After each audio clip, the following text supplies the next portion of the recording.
శ్రీ పద్మా వ్లాగ్స్కి స్వాగతం.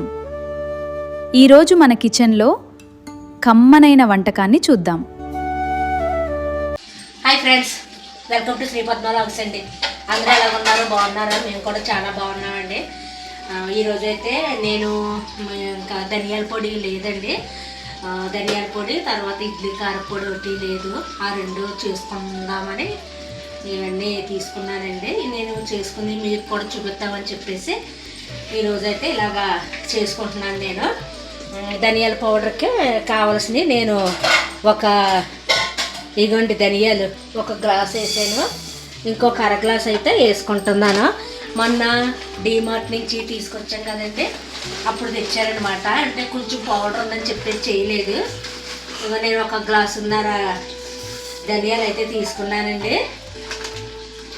తర్వాత మనం జీలకర్ర కూడా తీసుకోవాలి. జీలకర్ర అయితే అంత అక్కర్లేదు.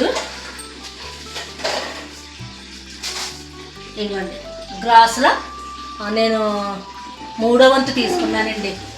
అంటే ధనియాల 3 వంతులు అయితే అందులో 1 వంతు జీలకర్ర వేసుకుంటున్నాను. తర్వాత మిరియాలు అయితే వేసుకోవాలండి. మిరియాలు వేసుకుంటే మట్టుకి పౌడర్ అయితే బాగుంటుంది. నేను ఈ మిరియాలు అయితే వేసుకుంటున్నానండి. ఒక 3 స్పూన్లు ఉంటాయి, ఆ మిరియాలు వేసుకున్నాను. తర్వాత ఇందులో కొద్దిగా ఒక 10 యాలకులు అయితే వేసుకుంటున్నానండి. ఒక 20 లవంగాలు తీసుకున్నాను. కొద్దిగా దాల్చిన చెక్క తీసుకున్నాను. కొంచెం కరివేపాకు కూడా వేసుకుంటున్నాను కొద్దిగా.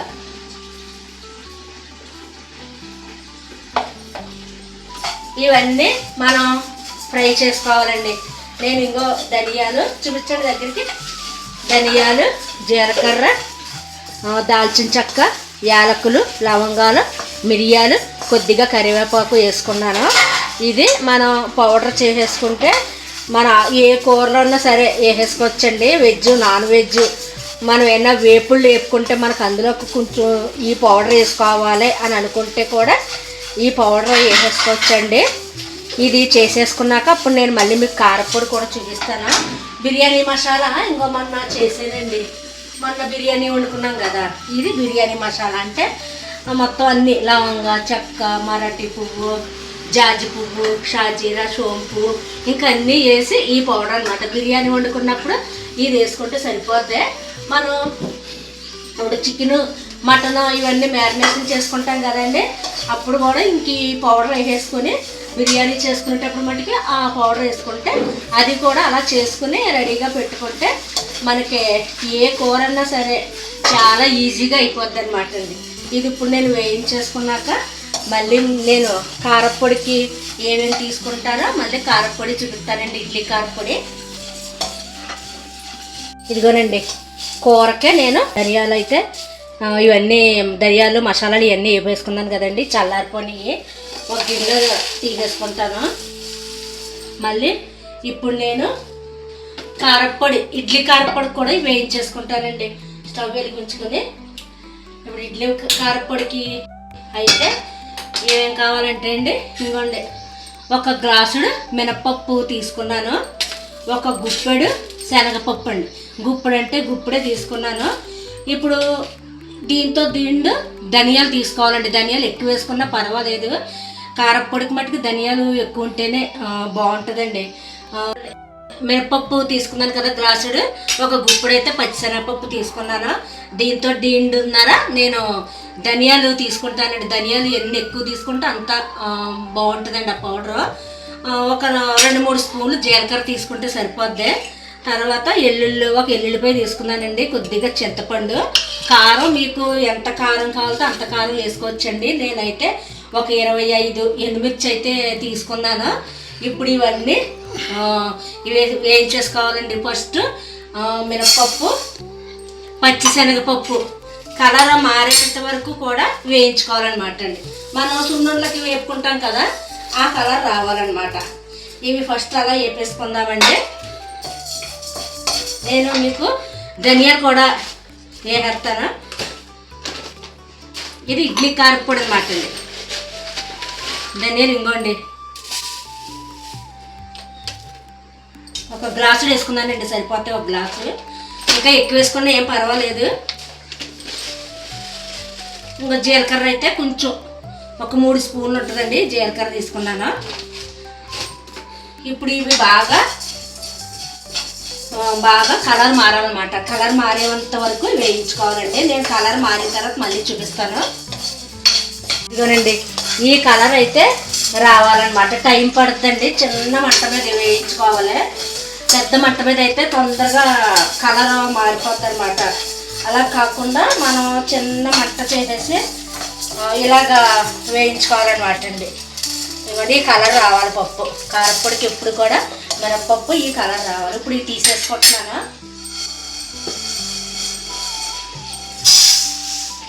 మళ్ళీ ఇప్పుడు ఇవి వేపుకోవాలండి. వీటికైతే కొంచెం ఆయిల్ వేసుకుంటున్నాను నేను కొద్దిగా.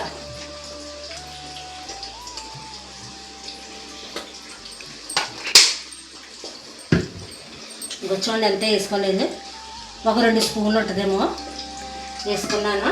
ఇప్పుడు ఈ ఎండుమిర్చి ధనియాలు జీలకర్ర వేపేసుకోవాలన్నమాట. నేను ఇంకా 2 ముక్కలు చేసేసుకున్నాను. ఇప్పుడు ఫస్ట్ ధనియాలు వేసుకుంటున్నానండి. ధనియాలు జీలకర్ర వేసుకుంటున్నాను.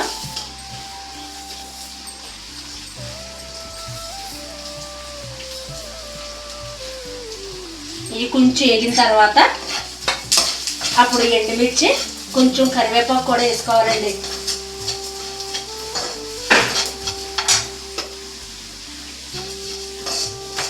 కూర అయితే దొండకాయ ఫ్రై వేసండి. ఇదిగోనండి దొండకాయ ఫ్రై వేసి చారు పెట్టాను. ఈవేళ కాదండి, నిన్న పెట్టాను. ఇంక ఈరోజు ఇవి ఉన్నాయండి, వాటితో తినేస్తాము. ఇంకా గుడ్లు వేపుతున్నానండి, చారులోకి నంచుకుంటారని గుడ్లు అయితే వేపుతున్నాను.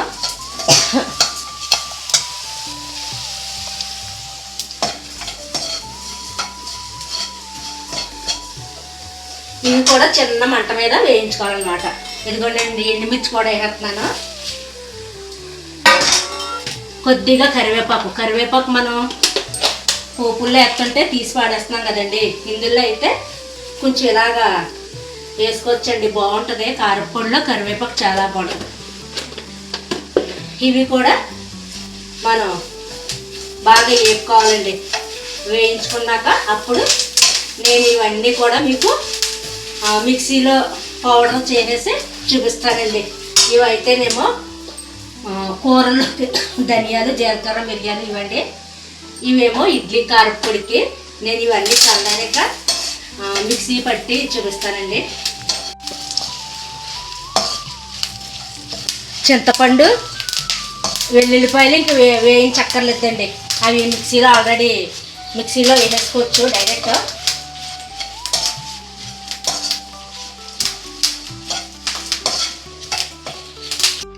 ఇదేనండి ధనియాల పౌడర్ అయితే చేసేసాను మిక్సీ.